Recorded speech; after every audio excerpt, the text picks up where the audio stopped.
They laughed the first time Kiera stepped off the bus, her boots quiet on the gravel while everyone else shouted, laughed, and bragged, because she didn't talk, didn't smile, and didn't carry herself like the others. And when she called the drill sergeant sir on accident, the group of recruits behind her burst into laughter like wolves catching the scent of weakness.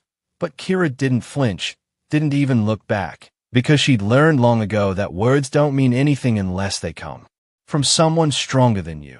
And no one here was stronger than her, even if they didn't know it yet, even if they only saw a skinny girl with a tight bun and silent steps. Because what they didn't know was that she grew up in the shadow of a ghost, her mother a black viper who never made the news but changed the course of wars, a woman who once pulled a bleeding man from a downed chopper in Iraq, disarmed 3 enemy fighters with a broken arm, and carried her team out before air support ever came, but who died on a classified mission when Kiera was 10. Her body never recovered, her name erased from all files except one dog tag hidden in the folds of a government drawer.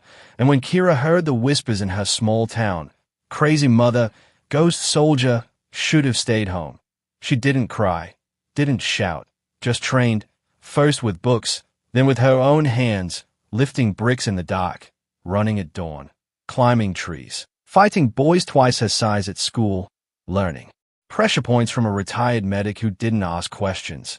And by 17, she could break down a rifle blindfolded, shoot a moving target from 80 meters, and stay awake for 3 days if needed.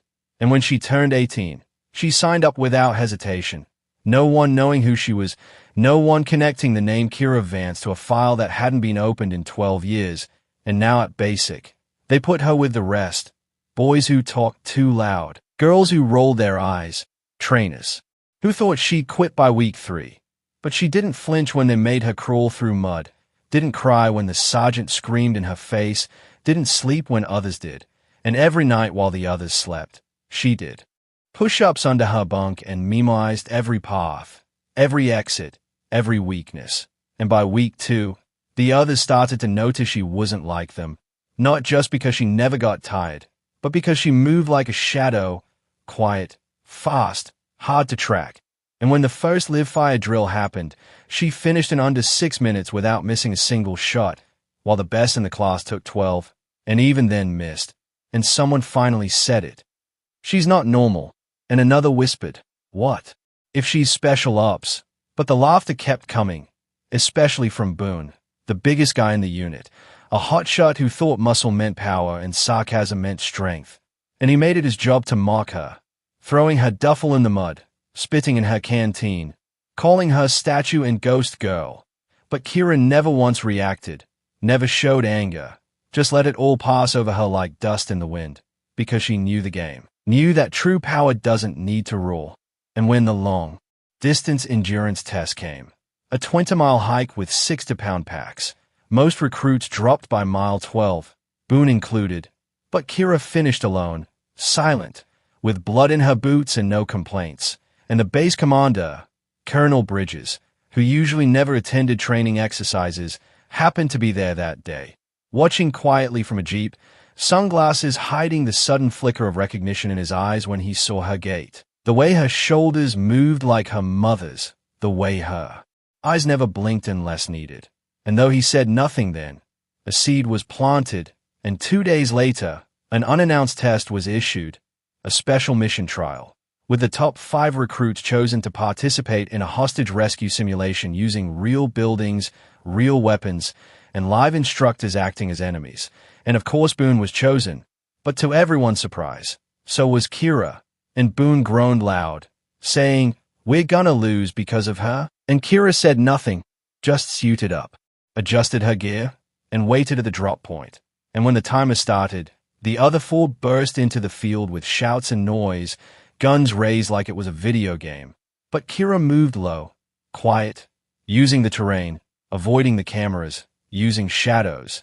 And in the command tent, Colonel Bridges leaned forward slowly as her icon vanished from radar, and he whispered to no one in particular, she's doing it blind. And the technician said, doing what?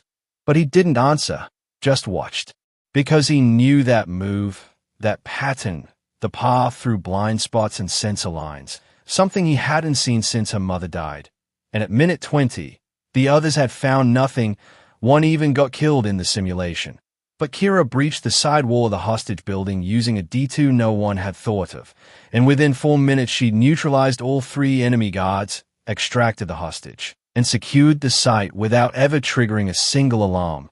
And when she walked the hostage out with her rifle at ease and not a scratch on either of them, the entire base froze, and Boone dropped his helmet in shock, and the training sergeant said, "What the? How?" And Colonel Bridges stepped out of the command tent and said nothing for a long moment, then walked right up to her, looked at the scar behind her ear, and whispered softly, "That's a black viper." And Kiera looked back, for the first time showing emotion, her lip twitching just slightly, as if she recognized the name not as praise but as a torch being passed. And everyone standing around heard those words and knew something had changed, knew this wasn't just another recruit. And by the next morning, she was transferred to an off-book program, her name pulled from the roster, her file sealed, and the only thing left behind was her empty bunk and a silent message carved into the wood frame. Earn it. And from that day on, no one laughed again when someone quiet walked into camp. No one mocked the silent ones, because rumors spread fast. And though no one ever saw Kiera again on base, stories started to pop up in strange places about a single operative who rescued diplomats in Mali, disarmed bombs in Turkey, infiltrated drug rings in Panama. Always alone, always quiet, and never confirmed. But the name Viper started appearing in graffiti outside safe houses, and some said she was a myth, a ghost. But Colonel Bridges kept her mother's dog tag in his office desk, beside a faded photo of a young girl standing beside a woman in black combat gear, both not smiling but not sad either.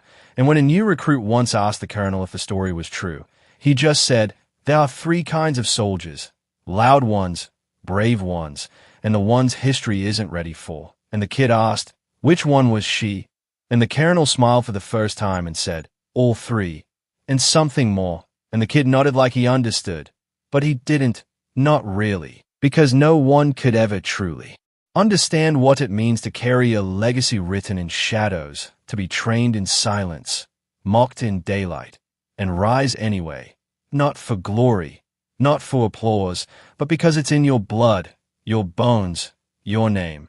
And though Kiera never came home, never gave interviews, never told her story, the impact she left behind was louder than any medal, and her name was never forgotten by those who once laughed, those who once doubted, and especially by those she saved in places the world never heard about.